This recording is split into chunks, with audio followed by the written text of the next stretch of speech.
Salut à vous tous, on se retrouve aujourd'hui pour vous présenter une batterie de la marque Toll Power. Donc c'est une batterie qui a une capacité de 2 kWh, donc plutôt une belle capacité. On voit qu'il y a effectivement un écran où il y a la puissance d'entrée, la puissance de sortie. Beaucoup d'USB, donc USB type A, type C jusqu'à 100 watts. Ici au niveau un réglage possible en fait au niveau de la puissance d'entrée. Donc ça c'est génial, c'est vraiment quelque chose que j'avais vu que sur une autre batterie où on va pouvoir régler finalement la puissance que la batterie va prendre sur le réseau électrique pour se recharger. Donc ça c'est vraiment une très bonne idée. Ça permet aux personnes qui ont du solaire tout simplement de pouvoir régler la puissance de recharge. Alors c'est manuel effectivement, mais pour ne pas, quand ils ont du surplus solaire, en tout cas pour ne pas avoir, il y a des batteries qui tirent 1000 watts et en fait ça prend 1000 watts. Sauf que lorsqu'on a juste 300 watts ou 500 watts de surplus solaire, ça peut permettre de prendre uniquement le surplus sans forcément les tirer sur le réseau. Une lampe, comme c'est le cas sur beaucoup de batteries, donc là c'est un modèle un peu, voilà, tout en longueur, donc il y a différentes options. Hop. Donc rien d'extraordinaire.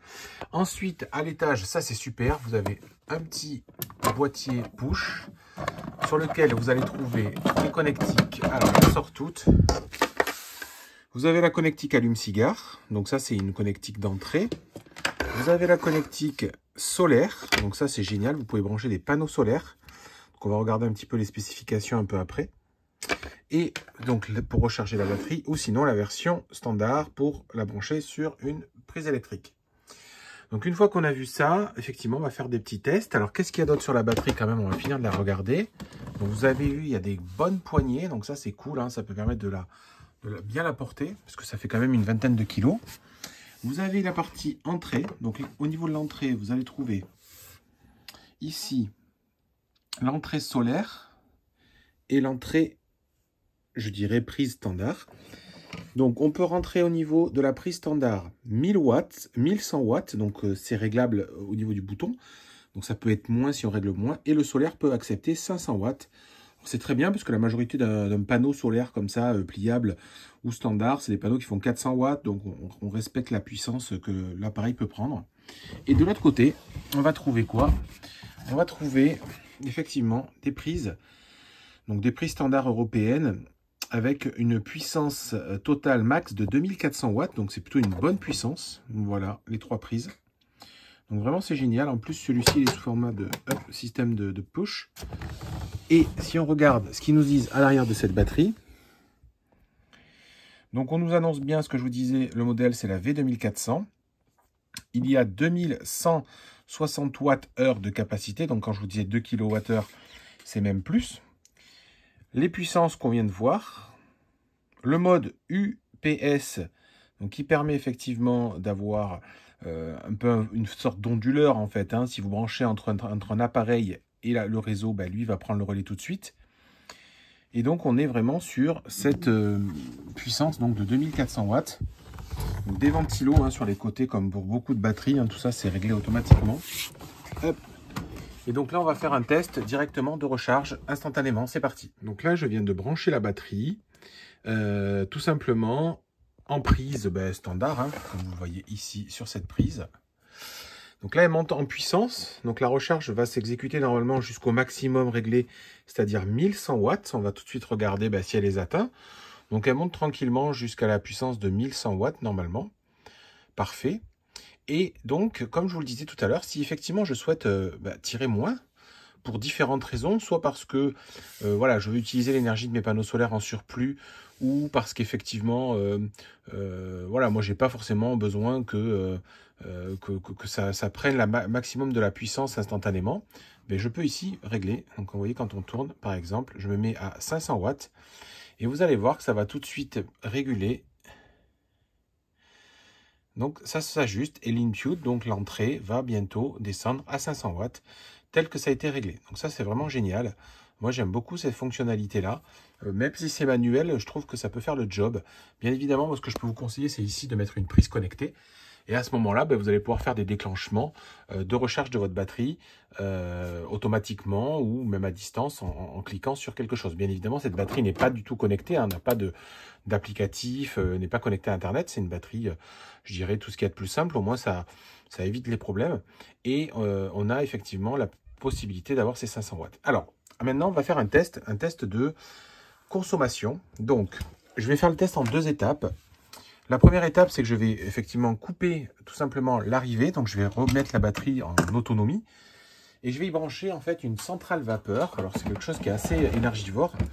Donc, on va comme ça regarder à combien elle peut monter. Donc, vous voyez, une centrale vapeur Philips, tout ce qu'il y a de plus classique. Donc, je vais la brancher directement ici, sur la partie arrière. C'est parti. Donc là, elle est branchée. Par contre, elle n'est pas allumée. Je l'allume et on va regarder. Donc, cette centrale vapeur est sur le principe en capacité de pouvoir prendre jusqu'à 2800 watts en puissance. Alors, on va voir dès qu'on l'allume. On voit effectivement que l'énergie donc monte au maximum à 2400 watts comme promis par la batterie. Donc, il n'y a pas de problématique là-dessus. Les 2400 watts sont bien tenus. Ça suffit à ce que l'appareil fonctionne et il n'y a pas de problématique là-dessus. Donc, on peut effectivement prendre cette énergie-là. On voit le temps. Donc, si on reste à cette puissance-là, on peut tenir 9 minutes. Alors, bien évidemment, la batterie est pleine qu'à 27%. Vous allez retrouver dans cette batterie, dans ce carton, tout simplement tous ces câbles. Donc, en détail, voilà la notice que vous avez qui est en français. Donc, la station, le chargeur, le câble XT90 véhicule, le câble MC4 pour les panneaux solaires. Donc, vous pouvez mettre tout type de panneaux solaires, pliables ou standards.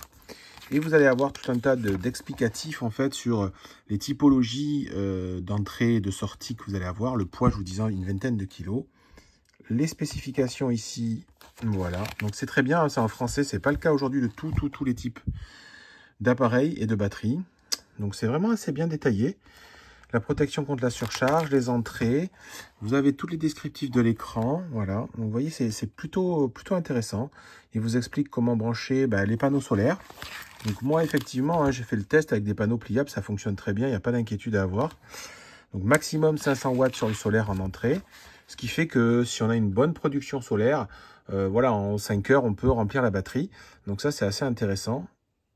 Et la foire aux questions. Voilà. Donc, il vous explique comment fonctionne la batterie. Donc, n'hésitez pas, on continue la vidéo. Pour un test suivant, donc là, je vais brancher une petite plastifieuse. Hop.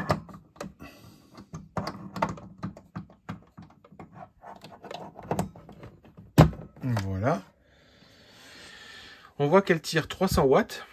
Et donc, en fait, l'avantage, c'est que quand c'est branché, on va continuer, tant qu'on ne dépasse pas les 2400 watts, on va continuer à charger la batterie avec 1100 watts plus 300 watts qui vont venir se déverser en fait directement dans la plastifieuse. Donc c'est ce qu'on appelle le mode UPS. Donc ça permet de continuer à utiliser des appareils tout en rechargeant la batterie. Ça c'est vraiment pas mal. Et effectivement, si on a une coupure d'un coup d'électricité, ce qui peut arriver, on va voir que rien ne va disjoncter, ça va continuer. Voilà, le mode éteint, mais parce qu'il continue d'alimenter avec la capacité qu'il y a dans la batterie, les appareils aux alentours. Donc vraiment, ça c'est génial. Moi, je trouve toutes ces fonctionnalités. Donc après, il faut imaginer comment l'utiliser.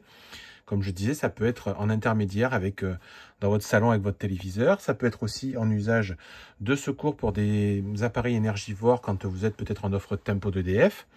Ça peut être également tout simplement une batterie de secours, parce que bien évidemment, ce que je vais vous dire n'est pas très réglementé en France, mais si ici vous mettez une prise mal et que vous la réinjectez sur votre compteur électrique qui serait coupé en amont, vous allez pouvoir alimenter toute votre maison, au moins pour avoir vos lumières, avoir tout ce qui peut être aujourd'hui, en tout cas, voilà, un service minimum, je dirais comme un groupe électrogène chez vous. Donc l'avantage de cette batterie, bah, c'est son prix, vous irez voir. Actuellement, effectivement, elle est aux alentours de 1000 €. Alors des fois un peu plus, des fois un peu moins. Donc il y a des liens en description directement pour l'acheter sur Amazon. On est vraiment sur des batteries, je dirais tout ce qui se fait de plus commun. Il y a plusieurs marques effectivement qui distribuent ce type de batterie aujourd'hui. Mais celle-ci, bah, voilà, peut s'acheter sur Amazon, ce qui est plutôt rassurant. Hein. Si on avait un problème, on a toujours Amazon qui peut faire l'intermédiaire. Et on a un prix très compétitif pour plus de 2 kWh de capacité. Donc regardez bien la capacité, c'est ce qui est important. Et aussi la puissance, en tout cas qu'on peut réinjecter 2400 watts. L'avantage, c'est qu'on peut faire tourner des choses un peu plus importantes comme des frigos, comme des congélateurs. Voilà, vraiment des appareils qui sont un peu plus énergivores que des petites batteries avec des petites capacités. Je m'arrête là-dessus. Si vous avez des questions, n'hésitez pas à venir en commentaire, avec plaisir. Moi, je vous dis, suivez-moi sur Twitter, Instagram, YouTube. Je partage régulièrement tout un tas de choses concernant le solaire, concernant les batteries, les voitures électriques. J'espère que cette vidéo vous aura plu. Si vous avez d'autres questions, je vous dis, je suis disponible. À très bientôt.